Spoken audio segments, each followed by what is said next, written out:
করিমগঞ্জ জেলার পাতারকান্দি থানায় রুজু হওয়া দ্বিতীয় মামলায় মেঘালয়ের বিজ্ঞান ও প্রযুক্তি বিশ্ববিদ্যালয়ের আচার্য ডক্টর মাহবুবুল হকের জামিন আবেদনের রায় স্থগিত রেখেছে গুয়াহাটি হাইকোর্ট।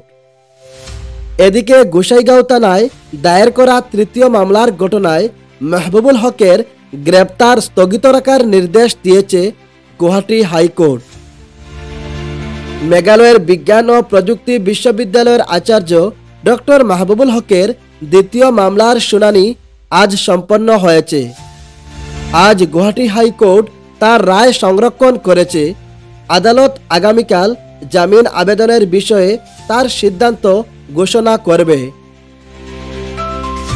ইতিমধ্যে গোসাইগাঁও থানায় দায়ের করা তৃতীয় মামলার ঘটনায় মাহবুবুল হকের গ্রেপ্তার স্থগিত রাখার নির্দেশ দিয়েছে গুয়াহাটি হাইকোর্ট।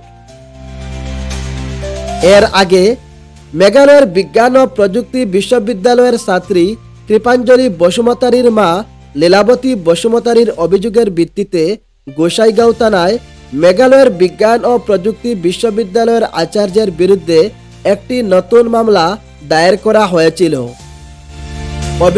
অভিযোগ করা হয়েছে যে মেঘালয়ের বিজ্ঞান ও প্রযুক্তি বিশ্ববিদ্যালয়ের কর্তৃপক্ষ গোসাইগাঁওয়ের পরিবর্তে প্রায় 400 কিলোমিটার দূরে পাতারকান্দিতে কৃপাঞ্জলির দ্বাদশ শ্রেণীর বোর্ড পরীক্ষার কেন্দ্র হিসেবে নির্ধারণ করেছে।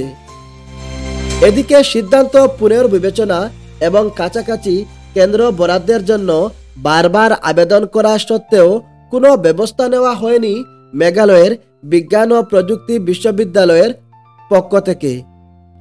এদিকে ছাত্রীর পরিবার আরও অভিযোগ করেছে যে ইউএসটিএম কর্তৃপক্ষ তার পরীক্ষার নম্বর বাড়ানোর প্রস্তাব দিয়েছে।